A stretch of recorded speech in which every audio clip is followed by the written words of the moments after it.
Bienvenidos al programa de hoy. Qué bueno que está con nosotros Juan Carlos. En esta ocasión tenemos con nosotros a una personalidad, un hombre versado en temas bíblicos, el doctor Samuel Pagán, quien se radica en Jerusalén y también aquí en Norteamérica y nos acompaña para que nos cuente un poco. Bienvenido al programa de hoy. Bienvenido, Samuel. Feliz de estar aquí con ustedes, dialogando de los temas que nos ocupan, que nos preocupan, que nos desafían, que nos entusiasman. Estos son los temas que traemos. Y el programa de hoy, Juan Carlos, es La vida en Jerusalén. Ese programa no lo podemos hacer nosotros, porque vivimos en Norteamérica. Y usted puede hacer el programa más que yo porque usted ha estado allá y todavía a mí me falta la llegada. Bueno. Te vamos a llevar allí para que... En la segunda avenida, pues todos estaremos ahí. Bueno, no me meto en esos temas escatológicos. Él es el que escribió el libro de Apocalipsis. Pero bueno, él sí vive parte del año en Jerusalén. Entonces sí nos puede hablar de Jerusalén. Samuel, hablemos un poquito dónde vive Samuel, qué hace y ese tipo de cosas para que la gente se oriente, etcétera. Yo vivo en este momento la mitad del tiempo, un poquitito más en Jerusalén y la otra en Orlando, Florida. Donde viven todos los puertorriqueños. Los puertorriqueños viven allí, soy de Puerto Rico. Ahí se toma el café Bustelo, Juan Carlos. Sí, ahí es que se toma. Ahí es que se toma. Y arroz con gandules. Y arroz con gandules, sí, señor. Y yo estoy yendo, claro, primero lo que debo decir es que yo me doctoré en una escuela judía, en un seminario rabínico. ¿No fue en Princeton, sí, Samuel? Sí, además de Princeton, yo hice otro doctorado en la escuela rabínica, en el Jewish Theological Seminary, en Nueva York. Entonces, en Nueva York, no fue en Jerusalén. No. Parte del programa era ir a Jerusalén. Y un día el decano me dijo, mire Samuel, yo quiero que usted vaya a Jerusalén en el verano para que esté en un estudio. Me querían que estudiara arqueología y se enamoró. Mira, cuando llegué, puse los pies en Jerusalén, le dije a Noemí, un día yo me voy a mudar aquí. Quedé como en casa. Entonces comencé a estudiar, y ahí seguimos estudiando. Nos fuimos en el 1980. Luego en la década del 90 comenzamos a ir todos los años y algunos años más de una vez. En el 2011, en el 2001, cuando vino septiembre 11, nosotros estábamos un año sabático en Jerusalén. Ahí me cogió la guerra, me sorprendió allá. Luego en el 2007 nos mudamos allá. Nos mudamos allá y nos quedamos allá hasta el 2013. Entonces el 2013 vamos y venimos a mitad del año. Es decir, que yo he vivido allá.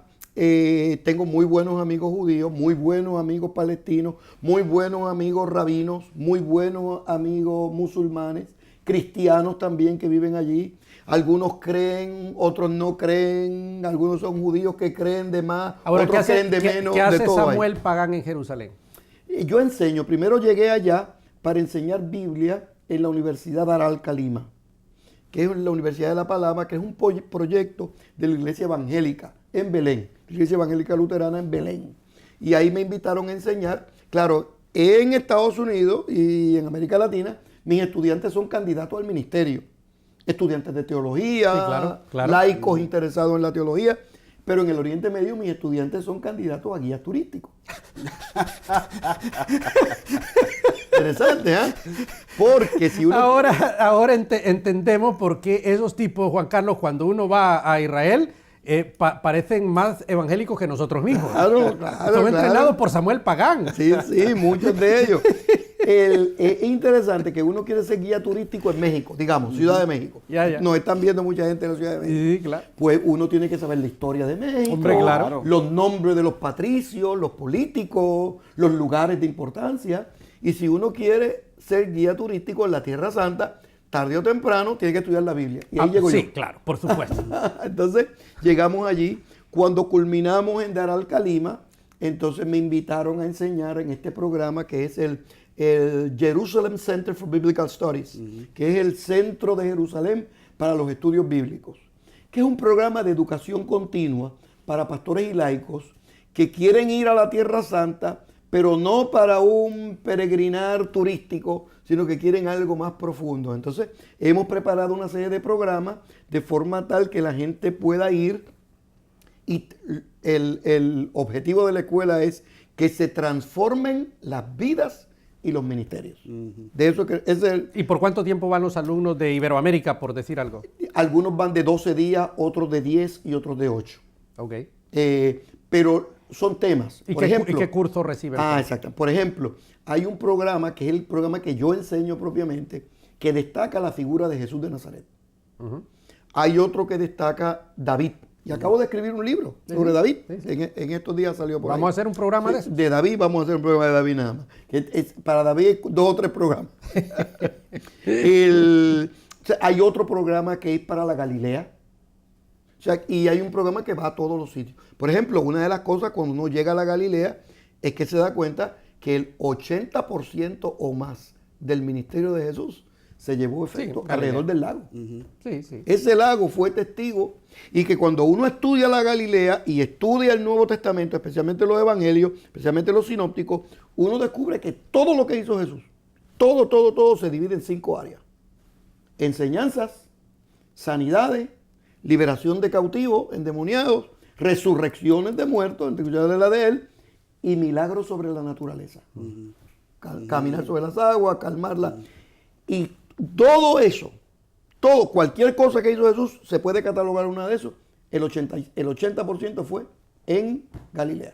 Ahora, volviendo en materia, hablemos de la sociedad judía. ¿Cómo se divide La socialmente? sociedad judía es una sociedad pluralista. Ok.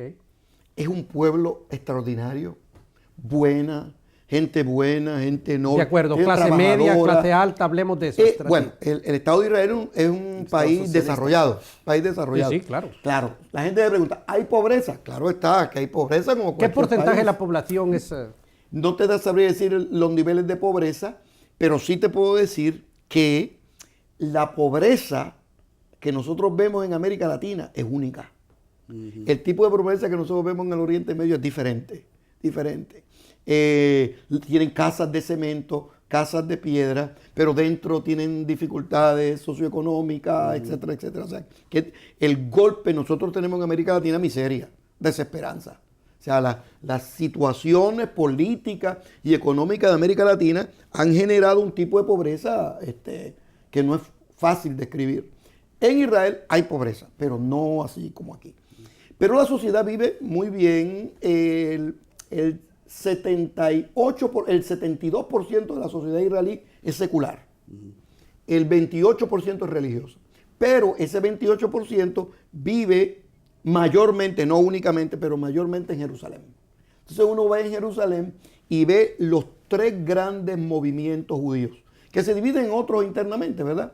Por ejemplo, uno ve los grupos reformados, que son los grupos más progresistas, que vienen de Alemania, que vienen de Estados Unidos, vienen segundo los conservadores, que es el grupo donde yo estudié, que toman seriamente en consideración el Talmud y la Biblia, pero al mismo tiempo están abiertos a la sociedad.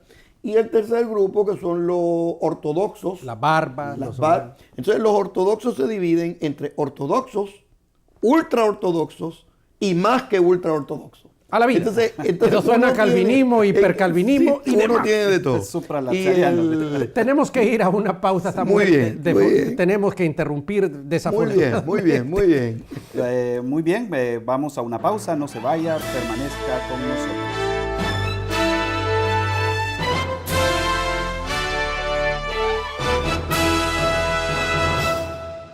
Las tendencias y nuevas tecnologías del mundo demandan un liderazgo efectivo en nuestros ministerios. ¿Estás listo para afrontarlo? Universidad para Líderes ha creado la modalidad que llevará a tu iglesia a un nuevo nivel, Tu Campus. Es la plataforma para desarrollar integral y efectivamente la visión que Dios ha puesto en tu ministerio. Fundar un campus UPL en tu iglesia es muy fácil. Ingresa a universidadparalíderes.com, llena el formulario con tus datos y comienza a desarrollar el ministerio como nunca lo creíste posible.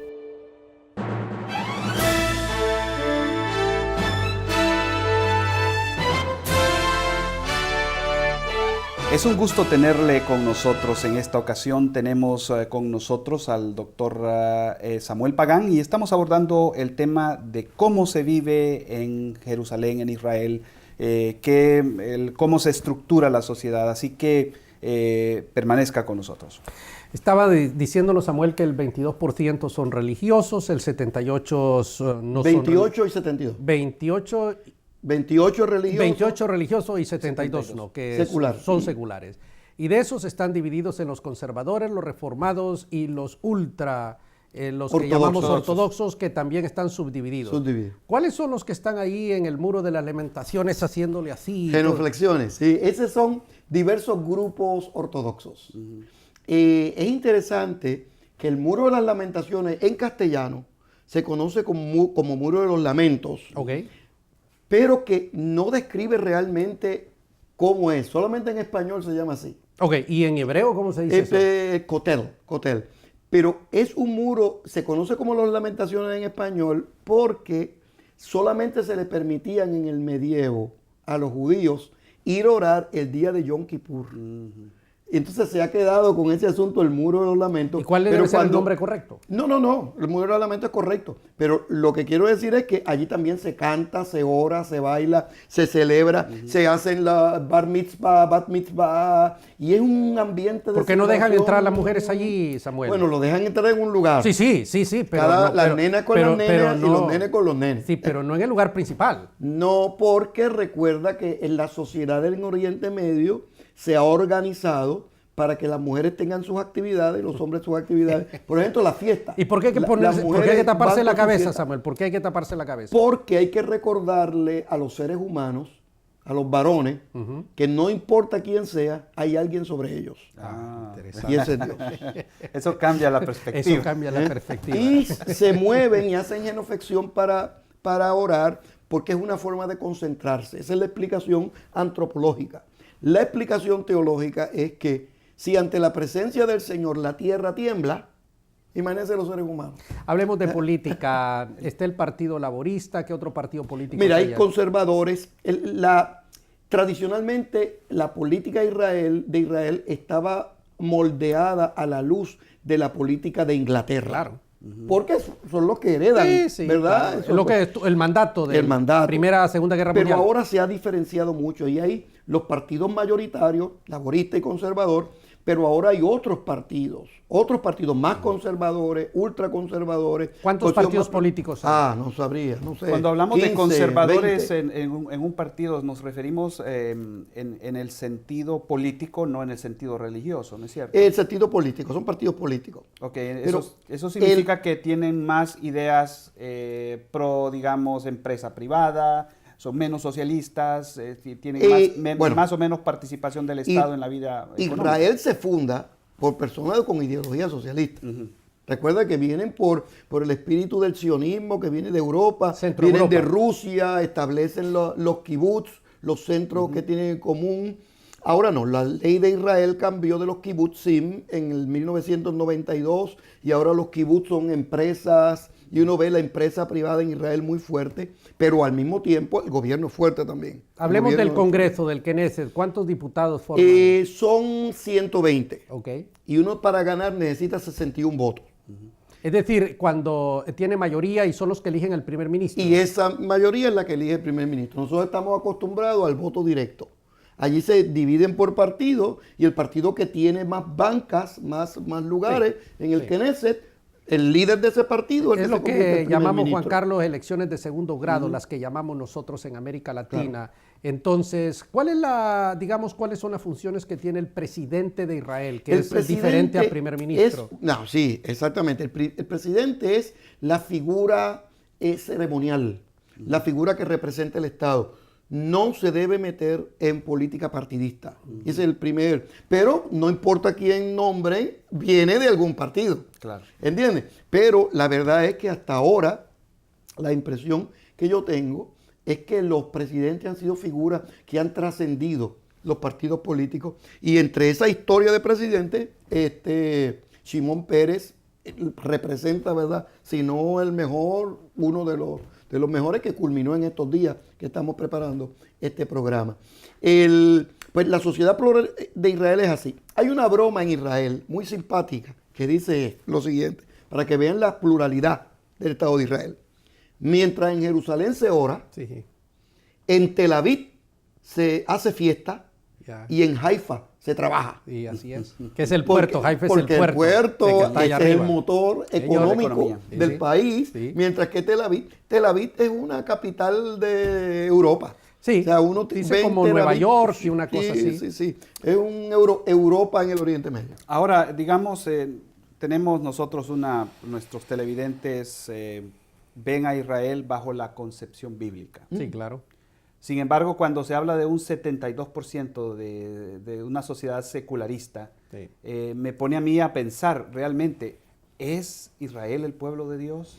Mira, Siendo que es una sociedad Are they secularista. the chosen people? Sí, sí. La gente es el pueblo escogido, ¿verdad? Mira, sí, en el sentido de que hay una continuidad histórica entre Israel que está en Palestina en este momento, ¿verdad? En el Estado de Israel, la antigua, ¿verdad? Palestina. Israel que está ahí, el Estado de Israel, los judíos que viven ahí, que sus antepasados venían de ahí, o que sus antepasados estaban en la diáspora y luego regresaron, pero antes de estar en la diáspora venían del lugar de Jerusalén y de los lugares. O sea que hay un elemento histórico.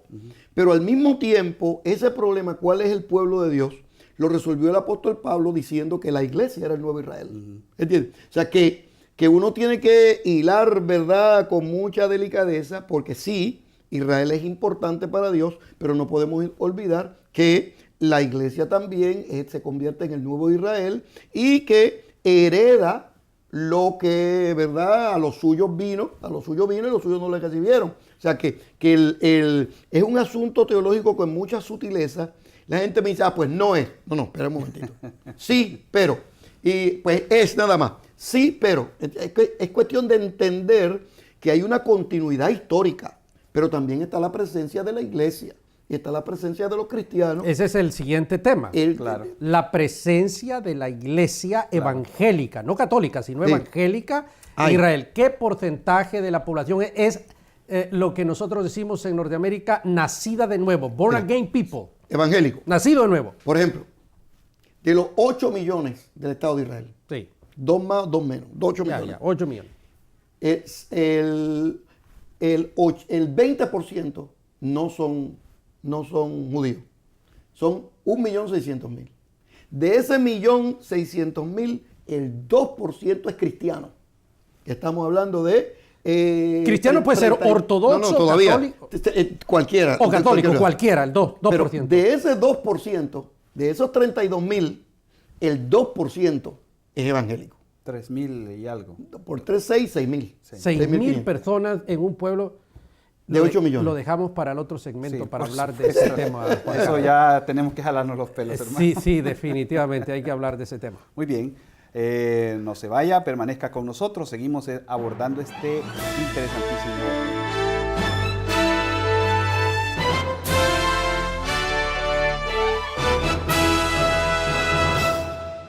Las tendencias y nuevas tecnologías del mundo demandan un liderazgo efectivo en nuestros ministerios. ¿Estás listo para afrontarlo? Universidad para Líderes ha creado la modalidad que llevará a tu iglesia a un nuevo nivel, Tu Campus. Es la plataforma para desarrollar integral y efectivamente la visión que Dios ha puesto en tu ministerio. Fundar un campus UPL en tu iglesia es muy fácil. Ingresa a universidadparalíderes.com, llena el formulario con tus datos y comienza a desarrollar el ministerio como nunca lo creíste posible.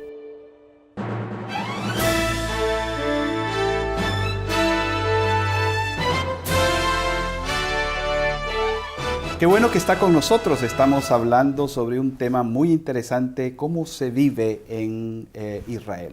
Y tenemos con nosotros al doctor Samuel Pagán. A mí me provocó escalofríos lo que dijo Samuel en el segmento anterior. Juan Carlos, de más de 8 millones de seres humanos, solamente alrededor de 6.000 son cristianos evangélicos. Sí, eso es catastrófico. Estamos en el siglo XXI. Entonces, ¿qué ha estado haciendo la iglesia? Sí. Entonces, ahí se cuando los evangélicos norteamericanos decimos, we stand for Israel. Sí, estamos por Israel, sí. ¿Qué estamos haciendo realmente? A ver, usted nos iba a contar bueno, una mira, anécdota. A ver, el detalle es el siguiente, miren, recuerden que mientras nosotros medimos el tiempo aquí por horas y minutos, sí, claro. en el Oriente Medio se mide el tiempo por siglos. Así es la cosa. Por siglos, sí. Por siglos. Por ejemplo, La iglesia protestante, la iglesia evangélica, viene de la Edad Media. O sea, por 1500 años Siglo antes. XVI, Claro, 1517. Por 1500 años antes ha estado la iglesia ortodoxa, bueno, la iglesia del Señor. Luego en el año 1000 se divide en ortodoxo, el este, oeste, la iglesia Católica, romana, la iglesia de Constantinopla, vienen las iglesias ortodoxas, la iglesia católica, luego viene la reforma protestante, y luego en el siglo XVII, en el siglo XVIII, particularmente en el siglo XIX, comienzan los primeros grupos protestantes a llegar. Los primeros grupos protestantes De Inglaterra, me imagino. Hubo episcopales de Inglaterra y alemanes que eran luteranos. Y esos fueron los primeros grupos evangélicos. Luego, con el paso del tiempo, algunas denominaciones comenzaron a enviar misioneros allá. Y hay orferinatos, las iglesias, la Iglesia de Dios, por ejemplo, tiene un programa muy bueno en Belén y en Tierra Santa. Las Asambleas de Dios tienen programas. La Iglesia Discípulos de Cristo, la Iglesia Metodista, la Iglesia Presbiteriana, las iglesias bautistas. Samuel Pagán, ¿a qué iglesia asiste en Jerusalén? A la Iglesia Evangélica. ¿Pero a cuál de...? Así se llama, la Iglesia Evangélica Iglesia. de la Natividad en Belén. Ah, de la Natividad. En Belén. ¿Y el pastor es un hebreo o es un latino? No, un palestino, árabe. Pastor palestino. Pastor palestino. Las iglesias, muchas de las iglesias están en territorio palestino. Ya, entonces un pastor palestino. Sí, no, y un magnífico, se doctoró en Alemania. ¡Hala! Pero Ya. usted nos decía fuera de cámara de que realmente hay más evangélicos en Palestina, En Palestina, que en Israel. sí. Hay en los dos, ¿verdad? No me atrevería a decir más o menos, ¿verdad? Pero hay tanto en los territorios palestinos como en Israel. Pero miren qué pasa los otros días. Teníamos una conferencia pública y una profesora, ¿verdad? Árabe, una profesora cristiana, palestina, dio una conferencia extraordinaria. Al minuto y medio de haber empezado, ya tenía la audiencia toda en la mano. Pero fue tremenda, hablándose de la historia de la iglesia, y cómo la iglesia había superado las dificultades, extraordinarias. Cuando acaba, uno de los asistentes de Canadá pregunta, óigame, ¿pero qué? La elogió, qué bien le había quedado, todo, y pregunta, ¿de qué iglesia usted viene? ¿Qué junta misionera fue la que vino aquí para que usted se convirtiera y su familia se convirtiera? Entonces ella miró hacia alrededor y dijo, bueno, yo no sé, pero mis antepasados estaban el día de Pentecostés.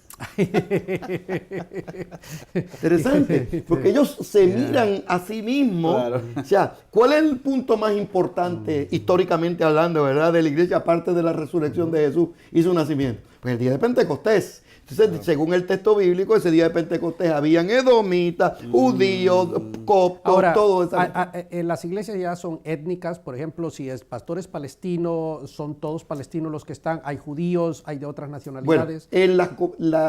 hay iglesias en Israel, bautistas, igual, de menonitas, reformadas. ¿Multiétnicas? Sí, multiétnicas. A veces van judíos que se convierten al evangelio. Con palestinos y se sientan en y la misma árabes banca. en el mismo sitio. Sí.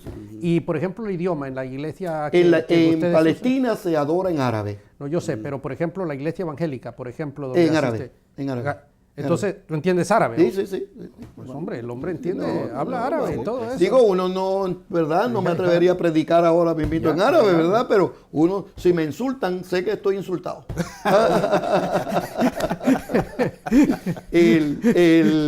Pero el mundo de las iglesias es interesantísimo, porque recuerda que nosotros vivimos aquí en América Latina, en los Estados Unidos, con iglesias evangélicas y católicas. Ya. Y una que otra iglesia ortodoxa, Sí. una Ya que sea de otra, Grecia o de Rusia, cualquiera de de las Grecia o de Rusia. Sí, cualquiera de las dos. Pero el mundo cristiano es mucho más amplio. ¿Hay iglesia armenia. hay iglesia evangélica pastoreada por un judío en Israel que conozcan? Sí, hay congregaciones mesiánicas. Por ejemplo, ¿qué iglesia famosa en Israel que es un pastor judío, evangélico, nacido de Sí, nuevo? hay un pastor que yo conozco que se llama Rabbi Samuel, una congregación muy cerca de donde nosotros estamos, muy buena. Ahora, las mega iglesias en el Oriente Medio tienen 100 miembros.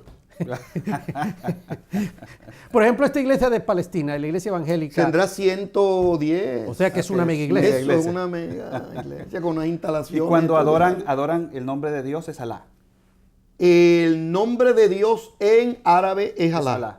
Pero en hebreo no es él, Claro, es claro. Yahweh. Acuérdate que con los judíos no hay problema, porque como ellos no mencionan el nombre de Dios, Sí, esa es una cosa en Sí, que nos sí. llamó la atención en Indonesia, ¿se acuerda? Sí. Cuando el conflicto de cómo debíamos de llamar a Alá o Dios, Yahweh. a Dios, sí, exactamente. Sí, no, y yo he escuchado personas que dicen, no es el mismo Dios. Ojo, que eso no está el problema, no a ellos, eso no está el problema de los cristianos, porque estamos diciendo que hay más de un Dios. Ya, claro, por supuesto. Lo que es diferente es nuestra percepción de esa divinidad. Claro. Nuestro Dios es un Dios redentor, salvador, perdonador a través de Cristo Jesús. Alguien puede tener un Dios guerrero que lo que quiere es pelear, pues está bien, es diferente, pero Dios es el mismo, el único, ayer y hoy por los siglos, ¿verdad? Para los cristianos, para un politeísta esa declaración, Alá es otro, pues no es problema, pero para nosotros nos pone de verdad, Claro. porque solamente hay uno.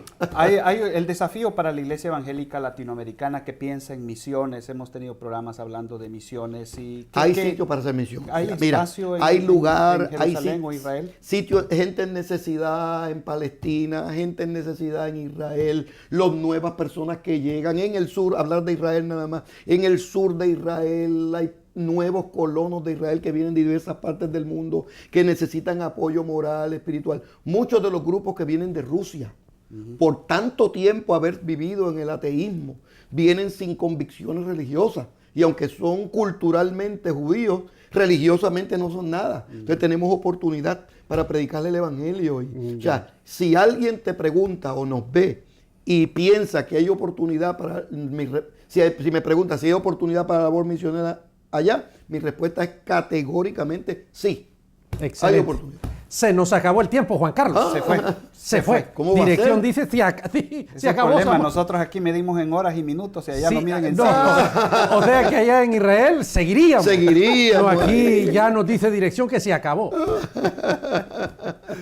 Muy bien, gracias por haber estado con nosotros. Este ha sido un programa supremamente interesante. Lo esperamos en una próxima ocasión.